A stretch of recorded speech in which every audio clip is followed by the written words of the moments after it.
പ്രിയപ്പെട്ടവരെ, എന്തിനാണ് നാം ഇത്രമാത്രം ആകുലപ്പെടുന്നത്? എന്തിനാണ് ഇത്രമാത്രം ഉത്കണ്ഠപ്പെടുന്നത്? ജീവിതത്തെ ഓർത്തുള്ള വ്യഗ്രതകളാണ് മനുഷ്യനെ ഇന്ന് ഏറ്റവും കൂടുതൽ രോഗികളാക്കിക്കൊണ്ടിരിക്കുന്നത്. ആധിയാണ് വ്യാധി കൊണ്ടുവരുന്നത് എന്ന് പറഞ്ഞു കേട്ടിട്ടില്ലേ? ആധി ഉണ്ടാകുമ്പോൾ അതിലൂടെ വ്യാധിയും കടന്നു വരുന്നു. എന്നാൽ നമ്മെ സ്നേഹിക്കുന്ന ഈശോ നമ്മോട് പറയുകയാണ്, വിശുദ്ധ മത്തായിയുടെ സുവിശേഷം 6-ാം അധ്യായം 25-ാം തിരുവചനം, എന്തു ഭക്ഷിക്കും, എന്തു പാനം ചെയ്യും എന്ന് ജീവനെക്കുറിച്ചോ എന്ത് ധരിക്കുമെന്ന് ശരീരത്തെക്കുറിച്ചോ നിങ്ങൾ ഉത്കണ്ഠാകുലരാകേണ്ട. ഉത്കണ്ഠ മൂലം ആയുസ്സിന്റെ ദൈർഘ്യം 1 മുഴമെങ്കിലും കൂട്ടാൻ നിങ്ങളിൽ ആർക്കെങ്കിലും സാധിക്കുമോ? ഓരോ ദിവസത്തിനും അതതിന്റെ ക്ലേശം മതി. എന്തുകൊണ്ടാണ് ഈശോ നമ്മോട് ഇപ്രകാരം പറയുന്നത്? ഉത്കണ്ഠപ്പെടാതെ, ആകുലപ്പെടാതെ ജീവിക്കാനുള്ള സകലതും ഈശോ നമുക്ക് വേണ്ടി ഒരുക്കി തന്നിട്ടുണ്ട്. അതുകൊണ്ട് വ്യക്തമായി അവിടുന്ന് നമ്മോട് പറയുകയാണ്, നിങ്ങൾ ആകുലപ്പെടേണ്ട. വിശുദ്ധ യോഹന്നാന്റെ സുവിശേഷം 6-ാം അധ്യായം 6-ാം തിരുവചനത്തിൽ ഇപ്രകാരം കാണുന്നു, എന്തു ചെയ്യണമെന്ന് അവൻ നേരത്തെ മനസ്സിൽ കരുതിയിരുന്നു എന്ന്. അവിടെ 3 ദിവസമായി ഭക്ഷണം കഴിക്കാതെ ഈശോയുടെ കൂടെ വചനം കേട്ട് ആളുകൾ തിങ്ങിക്കൂടിയിരിക്കുകയാണ്.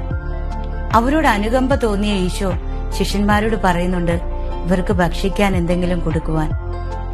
എന്നാൽ ശിഷ്യന്മാർ അവനോട് പറയുന്നു, നമ്മുടെ കയ്യിൽ അപ്പം ഒന്നുമില്ല. അവിടെ സുവിശേഷകൻ എഴുതി വച്ചിരിക്കുകയാണ്, എന്തു ചെയ്യണമെന്ന് യേശു നേരത്തെ മനസ്സിൽ കരുതിയിരുന്നു എന്ന്. എന്താണ് ചെയ്യേണ്ടതെന്ന് നമ്മുടെ സൃഷ്ടാവായ ദൈവത്തിനറിയാം.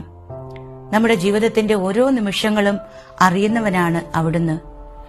ഇത് മനസ്സിലാക്കാതെ, ഈ സ്നേഹിക്കുന്ന ദൈവത്തിൽ ആശ്രയിക്കാതെ പലപ്പോഴും നാം തന്നെ നമ്മുടെ ജീവിതത്തെ മുന്നോട്ട് കൊണ്ടുപോകുമ്പോഴാണ് വലിയ ഉത്കണ്ഠകളും ആകുലതകളും ഒക്കെ നമ്മെ ഭരിക്കാൻ തുടങ്ങുന്നത്.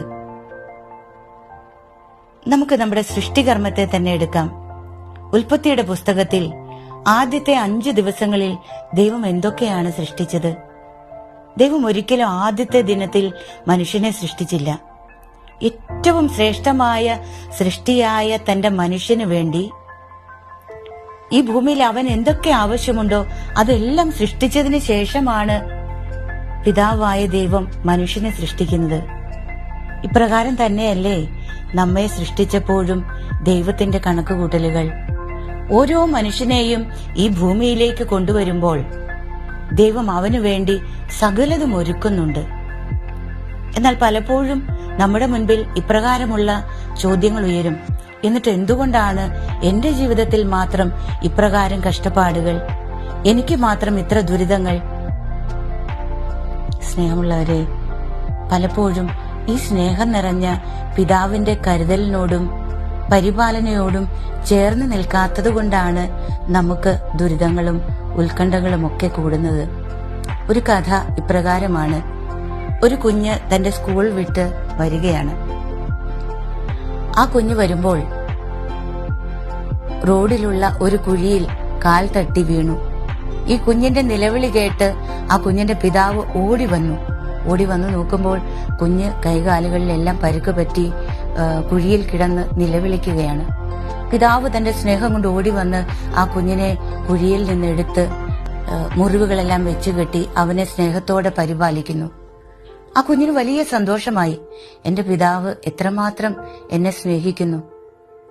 പിറ്റേ ദിവസവും അവൻ സ്കൂളിലേക്ക് പുറപ്പെടുന്നു. വരുന്ന വഴി പിതാവ് ഓർക്കുകയാണ്, എന്റെ കുഞ്ഞ് ഇന്നലത്തെ പോലെ ഇന്നും എവിടെയെങ്കിലും കുഴിയിൽ വീണാലോ. അതുകൊണ്ട് പിതാവ് അവൻ വരുന്നതിന് മുൻപേ പോയി ആ റോഡിലുള്ള കുഴികളെല്ലാം നിരത്തി. കുഞ്ഞ് വളരെ സുഖകരമായി റോഡിലൂടെ നടന്ന് വീട്ടിലെത്തി. ഇതിൽ ഏതാണ് ഏറ്റവും വലിയ സ്നേഹം? കുഞ്ഞിന് പ്രകടമായ സ്നേഹം എന്താണ് എന്ന് ചോദിച്ചാൽ, അവന്റെ വീണപ്പോൾ അവന്റെ മുറിവുകൾ വെച്ചുകെട്ടി അവനെ എടുത്തുകൊണ്ടുപോയി സ്നേഹിക്കുന്ന ഒരു പിതാവിനെയാണ് അവൻ കണ്ടത്. എന്നാൽ അതിനേക്കാൾ ഉപരിയായി തന്റെ മകൻ കുഴിയിൽ വീഴാതെ കുഴികളെല്ലാം നിരത്തി അവന് വളരെ എളുപ്പമുള്ള ഒരു പാതയൊരുക്കുന്ന പിതാവിനെ അവൻ കാണുന്നില്ല. യഥാർത്ഥത്തിൽ ഏതാണ് വലിയ സ്നേഹം? കുഴിയിൽ വീണ് പരിക്ക് പറ്റാതെ സ്നേഹിക്കുന്ന ദൈവം, രക്ഷിക്കുന്ന ദൈവത്തെക്കാൾ സംരക്ഷിക്കുന്ന ദൈവത്തിന്റെ വലിയൊരു കരുതൽ എപ്പോഴും നമ്മുടെ കൂടെയുണ്ട്. തിരുസഭ നമ്മളെ പഠിപ്പിക്കുന്ന ഇപ്രകാരമാണ്. സഭയുടെ പ്രബോധനം 301 ഖണ്ഡികയിൽ പറയുന്നത് ഇപ്രകാരമാണ്: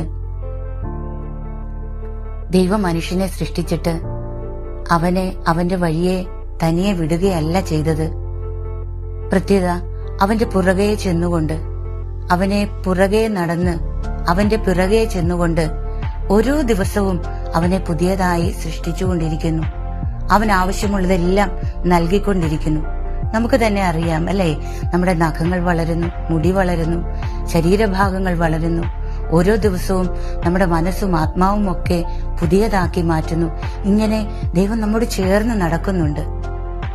ഇത് നമ്മുടെ വിശ്വാസവുമായി ബന്ധിപ്പിച്ചുകൊണ്ട് ആ ദൈവത്തിലേക്ക് നമ്മളെ തന്നെ ചേർത്ത് വെക്കുമ്പോൾ, ഒരു കുഞ്ഞ് എപ്രകാരം തന്റെ മാതാപിതാക്കളെ ആശ്രയിക്കുന്നുവോ അതുപോലെ എല്ലാറ്റിനും ആ ദൈവത്തോട് ചേർന്ന് നടക്കുമ്പോൾ മാത്രമാണ് വലിയ മനോഹരമായ ദൈവത്തിന്റെ പരിപാലന നമ്മുടെ ജീവിതത്തിൽ അനുഭവിക്കാൻ സാധിക്കുകയുള്ളൂ. നമ്മുടെ വിശ്വാസത്തെ ജീവിതവുമായി ചേർത്ത് വെക്കണം. അപ്പോൾ ഈശോ നമ്മുടെ കൂടെ നടക്കും. പർദീസായിൽ നാം കാണുന്നില്ലേ, ദൈവം ആദത്തിന്റെയും ഹവ്വയുടെയും കൂടെ നടന്നു. നമ്മുടെ ജീവിതത്തിലും ഇത് സംഭവിക്കും. നമുക്കും പ്രത്യാശയോടെ ആ ദൈവത്തിന്റെ കരുതലിന്റെ കൂടെ ചേർന്ന് നടക്കാം. പൂർണ്ണമായും ദൈവത്തിൽ ആശ്രയിക്കാം. ഒരിക്കലും ഉത്കണ്ഠപ്പെടുകയോ ആകുലപ്പെടുകയോ ചെയ്യേണ്ട. ഓരോ ദിവസത്തിനും അതതിന്റെ ക്ലേശം മതി. ദൈവം നമ്മെ എല്ലാം പരിപാലിച്ചുകൊള്ളും. ഈശോ എല്ലാവരെയും അനുഗ്രഹിക്കട്ടെ.